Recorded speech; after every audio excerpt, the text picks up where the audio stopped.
కార్డియోమైపతీస్ చాలా రకాలు ఉన్నాయి మనకి.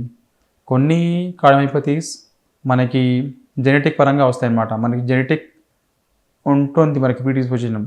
మన అమ్మ నాన్నకి జబ్బులు ఉన్నాయనుకోండి, సో మనకి జబ్బులు వచ్చే ఛాన్సెస్ ఉంటుంది. So coming to for example ischemic cardiomyopathy, it can come because of genetics. There is a very high chance that if your family members are affected with ischemic cardiomyopathy, you may also be affected. Second వచ్చేసి dilated. ఖచ్చితంగా మన అమ్మ నాన్నకని మన family వంశపరంగా మనకి జబ్బులు వచ్చిన చాలా ఎక్కువ ఉంటాయి. థర్డ్ వచ్చేసి హైపర్ట్రోఫిక్. హైపర్ట్రోఫిక్ కూడా మన అమ్మ మన నాన్న కానీ మన తాతగారికి వచ్చింది అనుకోండి, మనకి వచ్చిన చాలా ఎక్కువగా ఉంటాయి. ఫోర్త్ వచ్చేసి రెస్ట్రిక్టివ్. రెస్ట్రిక్టివ్ జనరల్గా more of an acquired cause.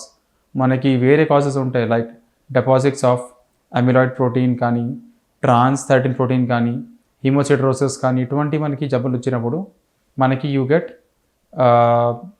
Restrictive cardiomyopathy. So this can be an acquired cause, this can be genetic cause as well.